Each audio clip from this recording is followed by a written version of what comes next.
up your YouTube, search for Stukeley Meadows, watch on your big screen. Or another device if you're at home. Get yourself comfy, this could take a while.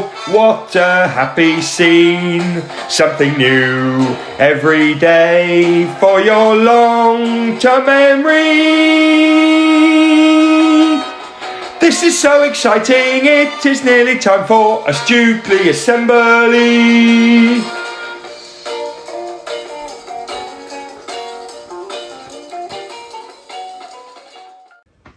Good morning, good afternoon, good evening or good night everyone, and welcome to our Wednesday reading assembly. Let's get cracking. For each other we, every day we, to improve we, together we will. Every single Stukeley day we focus on. Our Stukeley motto is, our Stukeley curriculum is, our Stukeley plan for home learning is. 4 words that make the magic happen. Yes, they do. Hi everyone. We're back on the reading assembly. I think we're going to get Mr. Gum finished today or next week. And then the plan is that we're going to do reading assemblies together in school. That's the plan. Watch this space. Anyway, hope you're all well. Hope you had a good day, first day back at school yesterday. I know that some of you needed some behaviour reminders. Some of you needed some extra support because you've been away for a while. That's okay. But thank you to everyone that came back and showed Stukeley value straight away. Brilliant. Let's get ready for assembly. Let's slant. Every single one of you, I want you sitting up. I want you listening. You might need to answer some questions today. Know your resources, you don't need anything, and track the speaker. I am the speaker, and Mr. Watley will also be the speaker at some point. Talking to Mr. Watley, we've got the usual Wednesday lined up. Mr. Watley's got a story, so have I. Usual bits at the end, going to be great. First of all, author warm-up. I cannot believe how many people are going to Charles Dickens HQ. We've just had the Hopkins family go, and the Ball family, and Arabella from year 2. I've added them to our collage. I put all this together a couple of days ago, and then the Podrazas, Eric and Marlena visited. I've got their picture ready to go in next week. It's incredible. People are going there, loving life. Even if you don't go in, it's just brilliant to see the outside of one of his houses. Fascinating. Anyway, thank you to all who are going. Right, if you want Mr. Watley's story, click on story, the first one. If you want another instalment of Mr. Gum, click on it. See you there. Hello everybody, it's Mr. Watley again. I'm here to read you another story, and today I've chosen an Australian type story called There's an Ouch in My Pouch. And there's a tiny little Joey on the front, which is the name for a baby kangaroo. So here we go. There's an Ouch in My Pouch, written by Jan Willis. What is the matter with Willoughby Wallaby? Why is he sobbing and throwing a wobbly? Willoughby Wallaby's not where he wants to be. Where does he want to be? Inside the pouch. Once it was perfect and fitted him properly. Now it's terribly knobbly, terribly horribly knobbly. Now it is wodgy and wedgy and wriggly. No wonder Willoughby Wallaby's niggly. This is a really hard book to read. Ma says to Willoughby, don't be so syllaby. Willoughby, will you get back in your pouch? Let's have a talk about why you went walkabout. Willoughby shouts, it's because of the ouch. Off bounces Willoughby, bibbly bobbly, boingy boing boing to the blue billabong. There's Mummy Wombat, all tummy and sun hat. She says to him, Willoughby, tell me what's wrong. Willoughby shouts, there's an ouch in my pouch. It's making me grumpy and it's making me grouch. Ah, tissue, I'm catching a chillaby. Please give a pouch to a poor little wallaby. Come along, chummy, I'll be on you, mummy. No worries, said Wombat. You hop right inside. But her pouch is too roomy, too woolly and gloomy, too baggy, too saggy, too bulgy and wide. Off bounces Willoughby, bibbly bobbly, boingy boing boing to the blue billabong. There's Mummy Possum, curled up in the blossom. She says to him, Willoughby, tell me what's wrong. Willoughby shouts, there's an ouch in my pouch. It's making me grumpy. It's making me grouch. Add tissue. I'm catching a chillaby. Please give a pouch to a poor little wallaby. My pouch is ripper for housing a nipper, says Possum. Climb in and I'll soon have you chipper. But her pouch is too loud, it's too noisy down under. Her tummy is rumbling louder than thunder. Off bounces Willoughby, bibbly bobbly boingy boing boing to the blue billabong. There's Mummy Dingo just doing her thingo. Hey little drongo, she drawls, what is wrong? Willoughby shouts, there's an ouch in my pouch. It's making me grumpy, it's making me grouch. A tissue, I'm catching a chillaby. Please give a pouch to a poor little wallaby. Now wombats and possums and tree kangaroos and koalas have pouches, but here's the bad news. Ma Dingo's a dog, and a dog has no pouch, but she swears that her pouch is as soft as a couch. Come closer, she growls. It's not on my belly. Come closer, you'll love it. There's even a telly. It's inside my mouth, on the tip of my tongue. Run for your life, little Willoughby, run! Off bounces Willoughby, bibbly bobbly, boingy boing boing. And he goes back to his mum. Willoughby wallaby blubbers, boo-hoo! Ma gives him a cuddle. You poor little rube, why did you ever jump out of the pouch? I was kicked out, he said, by a terrible ouch. That's not an ouch, silly, Ma says to Willoughby. That's baby Jillaby. Oh, what a thrillaby. Move over, Jillaby, share with your brother. There's room in my pouch for you both, says their mother. Willoughby almost jumps in, then he stops. He liked being free to do bounces and hops. I don't need a pouch, he says. Give it to Sis. It's for wallaby babies. I've grown out of this. I'm a big boy. I'm brave and I'm strong. And off they all bounce to the blue billabong. So I got that wrong at the beginning. I said it was a baby kangaroo called a joey, and it's actually not. It's called a wallaby, which is like a smaller version of a kangaroo, but very, very similar. So there you go. I hope you like that book. It's called There's an Ouch in My Pouch. A little bit tricky to read with all the syllabi and wallaby and billabies, but I hope I did all right with it anyway. And I shall hopefully have another story for you next week. Okay, take care. Bye-bye. Right, here we go. Mr. Gum and the Biscuit Billionaire. Mr. Gum and Billy William III have stolen Alan Taylor's money. They've taken all of his money. Alan Taylor is the Biscuit Billionaire. Little gingerbread man, little gingerbread boy. They've nicked all his money. They've taken it away. Polly and Friday O'Leary are both gone after them.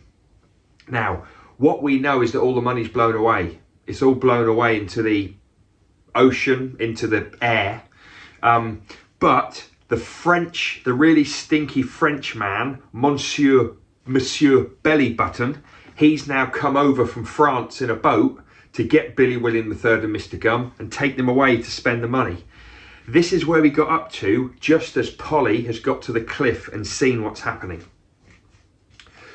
Polly was nearly at the bottom of the cliff when the smell of Bellybutton hit her like invisible boxing gloves filled with gorgonzola.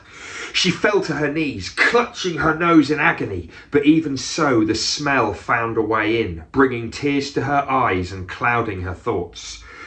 I don't know what that's about, said Polly through gritted teeth, but them robbers need sorting out. Determinedly, she stuffed a bunch of daisies up her nostrils and continued on. The further down she climbed, the stronger the smell became. The daisies shriveled up and went brown. Seagulls fell out of the sky, landing with thumps all around her, but still she did not stop. And that's what Polliness is all about. Finally, she reached the bottom of the cliff. The wind changed direction once more, and she could breathe again, which is very helpful for living. And now she saw where the stink was coming from. A smelter French man with wavy lines coming off him in real life was helping Mr. Gum into a mucky fishing boat encrusted with barnacles.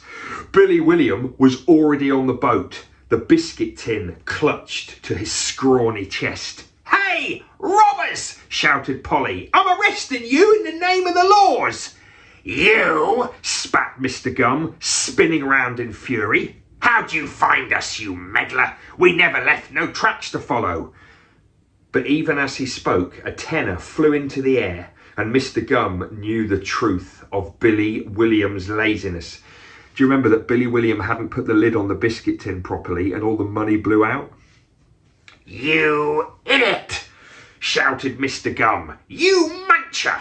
And he slapped the careless butcher round the chops. "I told you to sort out that lid!" "Robbers, your game is up," said Polly sternly. "And don't you think you can float off to France and muck up everything over there too? I'm not having it." "Oh yeah?" sneered Mr. Gum. "What you gonna do? You're just a stupid little girl and you can't do nothing against powerful kings like me and Billy." Like lightning, Mr. Gum reached down and grabbed a heavy fishing net dripping with slime and dead lobsters. Running up the beach, he chucked it at Polly, and before she knew what was happening, she was down on the sand, buried under the filthy weight of the net. Struggling against it was no good. It's just one of those nets you can't beat with struggling. "Au revoir!" shouted Mr. Gum as Monsieur Bellybuttons started to row away. "Au revoir! Au revoir!" replied Polly politely. Hey, come back here, you crimers!" But the boat was soon just a tiny speck on the horizon, and the day was lost. How long Polly lay under that net she didn't know. Was it minutes? Was it hours? Was it years? Probably not years. Anyway, there she lay, helpless and crying with rage. "Friday could be dead up on that cliff and them robbers has escaped and I hate it," she sobbed. "It ain't fair and the world's rubbish and I don't care about nothing no more, so shut up." Eventually she had no more tears left to shed. She lay there exhausted and her eyes, they did close, and soon she was dreaming the strangest dream. Alan Taylor was there and he was nibbling away at the net with his little sharp teeth. Nibble, nibble, nibble. A dead lobster fell on his head, but he just pushed it off and went on nibbling. Polly could hear his electric muscles whirring away, and she could see his kind, brave face full of concentration and raisins. Nibble, nibble, nibble, whir, whir, whir. Nibble, nibble, nibble, whir, whir, whir. Nibble, whir, nibble, whir. Nibble, nibble, nibble, whir, whir, whir. Polly opened one eye, and there was the biscuit billionaire himself.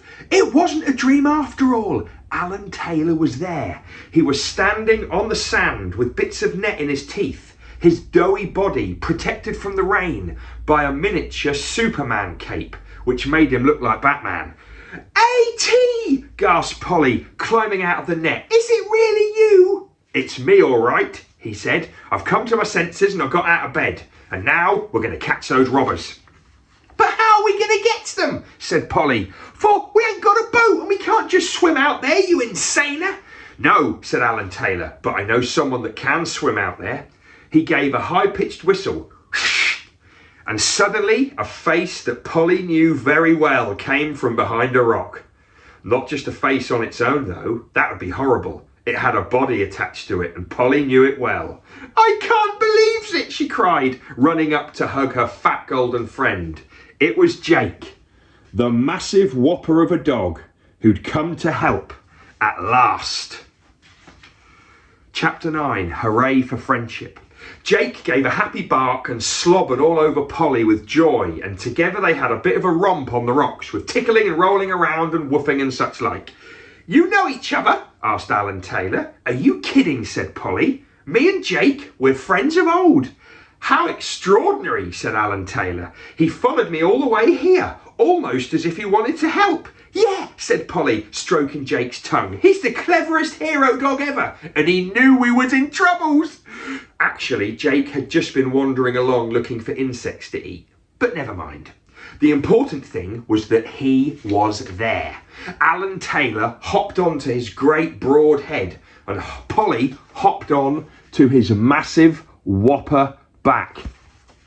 "Rinky-dink-dink," she cried, and with that the magnificent canine flopped into the sea and started up his doggy paddle of 2000s.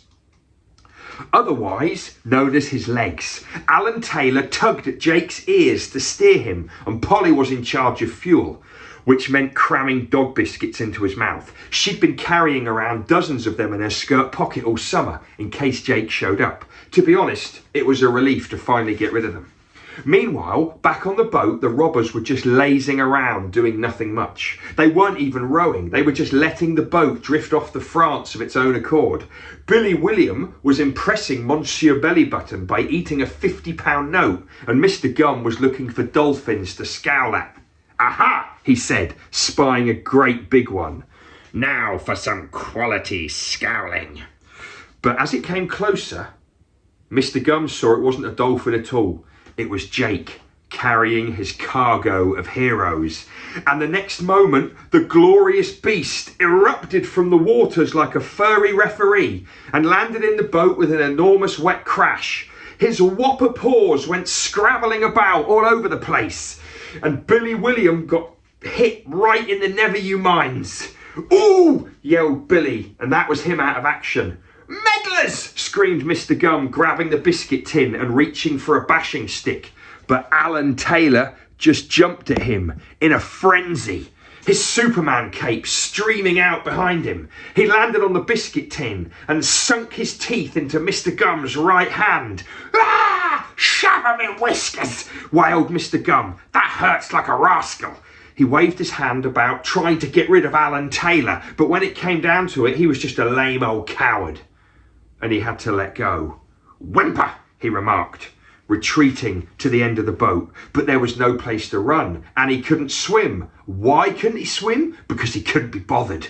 Working fast, Polly and Alan Taylor tied up Mr. Gum and Billy William. Then Polly turned to their evil-smelling accomplice.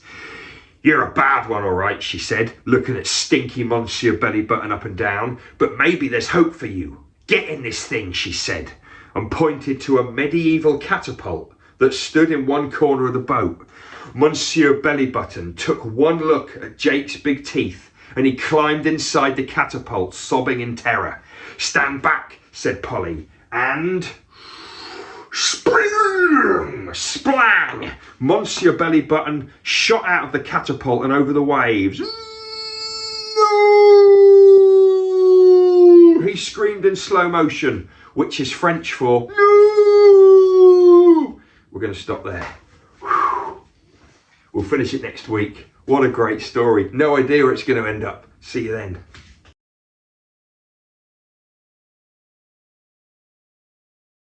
Great times. Thanks, Mr. Watley. Again, right, let's watch you know it's going to be a nostalgic CBSOS. Yep, it is. Watch this one. It's a treat. Will they get a cheer or will they get a boo? With either one there must not be violence. They may well get a song, but it will not last that long. We really hope they do not get silence. Hello, everyone. No, I'm not time. Get back. Right, that was Mrs. Wing trying to do a Mrs. Matthews impression. We haven't got time, Mrs. Wing. Anyway, hello everybody, welcome to the Cheer Boost Song or Silence studio. Behind the curtain, we have Mrs. Wing. She is pumped and ready for Cheer Boost Song or Silence. I tell you who else is pumped and ready. We've got some year ones in the mixer, and we've got the rest of the office team, loving life, waiting for Mrs. Wing to emerge. But what will she get? Will she get a cheer, a boo, a song, or silence? What do you think she's going to get? I hope it's a good one. Out you come, Mrs. Wing!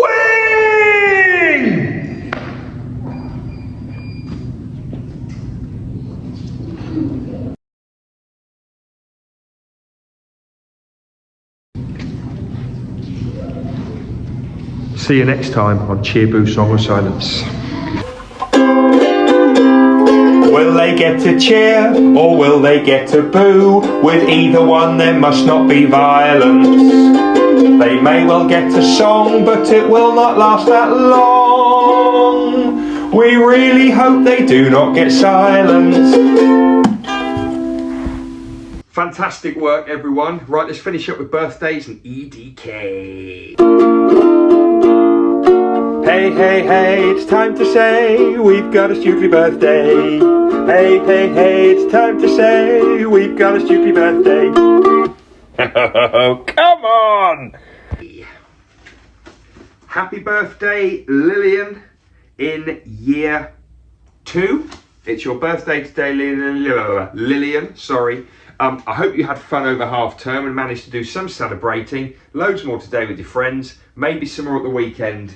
Happy birthday, 7 years old today. Have lots of fun. Okay, let's finish up with EDK. And we are learning to remember things worth remembering, learning to remember things worth remembering, learning to remember things worth remembering, everyday knowledge for you. And we are learning to remember things worth remembering, learning to remember things worth remembering, learning to remember things worth remembering, everyday knowledge for you.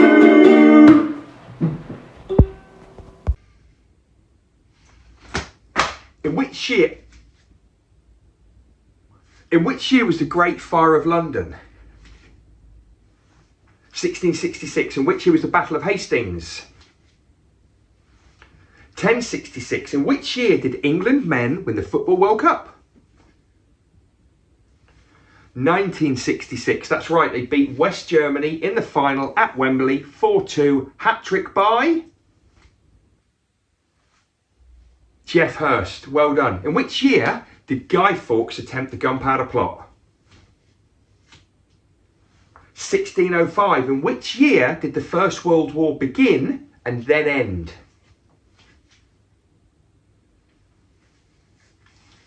1914 to 1918. In which year did the first person walk on the moon? 1969. What happened in 1812? Charles Dickens was born. What happened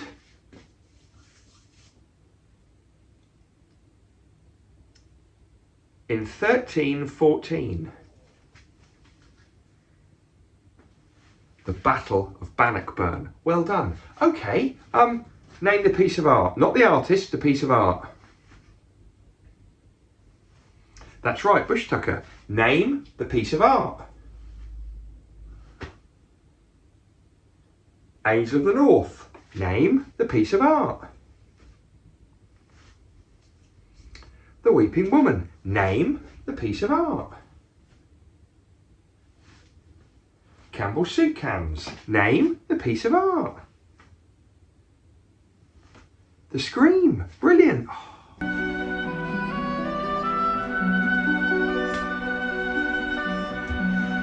Give me the composer and then the piece of music, please.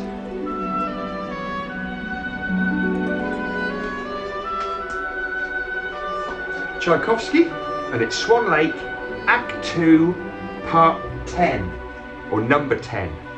I'm not sure how important that last bit is, but I'm telling you what it is. Okay, good work, everyone. Oh, what's the Christian religious book? The Bible. What's the holy book of the Islamic religion, or the Muslim religion?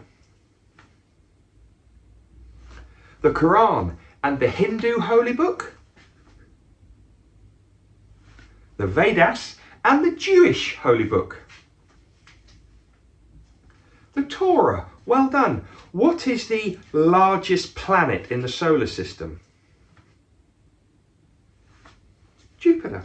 Well done. Okay. Just going to give you a couple of brand new elements in the periodic table. This one here, that's silver. Ag is silver. Any ideas what this one is?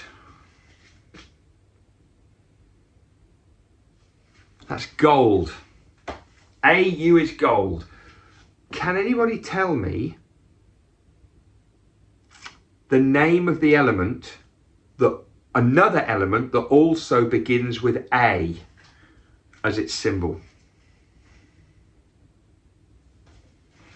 That's right, aluminium. which is AL. There are others that begin with A. I think argon also begins with A. I don't think we've covered any others off that begin with A. It's like a little collection of cards. Anyway, well done everyone. That was a good session. We're going to finish off with a bit of map work.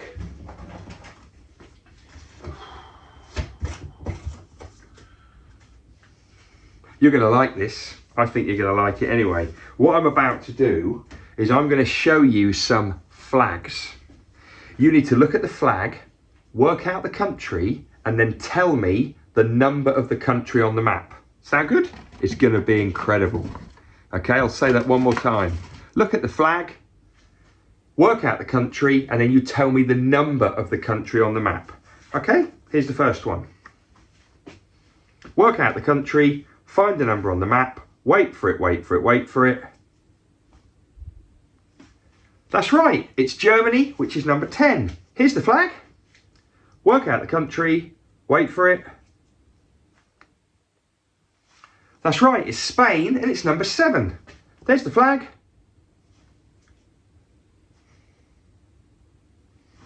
Number 1, and it's Scotland. Next one.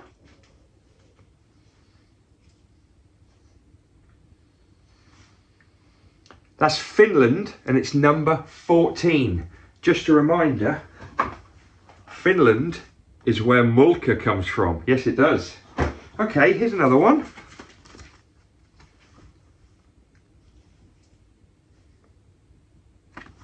It's Wales and it's number 2. Here's another.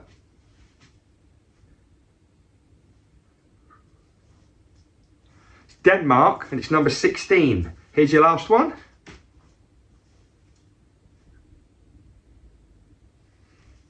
Republic of Ireland, and it's number 5. Well done everyone, have a great rest of the day, see you tomorrow.